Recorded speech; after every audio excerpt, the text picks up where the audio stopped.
Yang salah bukan aturannya, yang longgar itu pengawasannya. Lapangan ya, kita nggak tahu kan apa yang terjadi kan. Oh, ternyata tidak diawasi. Oh, enggak kok, diawasi kok. Tapi ada begini-begini, ada begini. Kita nggak tahu. Ya, kita nggak bisa menjudge seperti itu.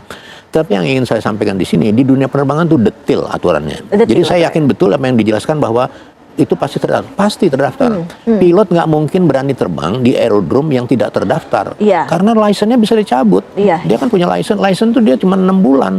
Dan itu hidup dia dari license itu. Kalau license dicabut, oh ya, nggak mungkin. Jadi kalau ada kegiatan penerbangan yang kemudian di aerodrom yang tidak terdaftar, sama sekali nggak mungkin, nggak masuk. Kita juga sama-sama sudah di layar kaca Anda, pemirsa, Anda bisa membaca statement dari PT IMIP. Ya, Pak Cepi, kita sama-sama juga ini membaca kembali bagaimana dari Direktur Komunikasi PT IMIP menyatakan Emilia Basar, Bandara Khusus IMIP terdaftar di Kemenhub yang pengelolaannya diatur dalam Undang-Undang Nomor 1 Tahun 2009 tentang penerbangan. Pak Cepi, bisa dikomentari?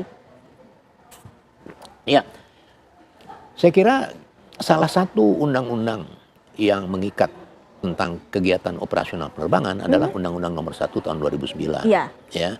Dan undang-undang itu udah berlaku sejak 2009. Tetapi masih ada beberapa pasal-pasal tuh yang juga tidak dipatuhi gitu loh. Jadi kalau kita bicara undang-undang nih yang tinggi banget nih, itu tidak dipatuhi.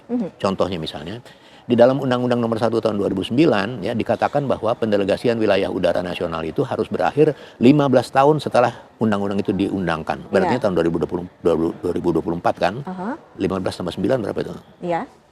24 ya? Nah, ternyata tahun 2022 kita bikin perjanjian untuk mendelegasikan kembali misalnya kayak gitu. Itu contoh saja dari bagaimana sebuah undang-undang pun tidak dipatuhi atau dilanggar dalam tanda petik satuan pengamanan. Kenapa? Karena international airport itu diberlakukan sebagai batas negara. Batas negara itu rawan. Orang bisa keluar masuk seenaknya, orang bisa bawa narkoba, orang bisa human trafficking dan sebagainya. Jadi dia harus di bawah pengawasan yang ketat. Karena dia perbatasan negara. Perbatasan. Itu harus.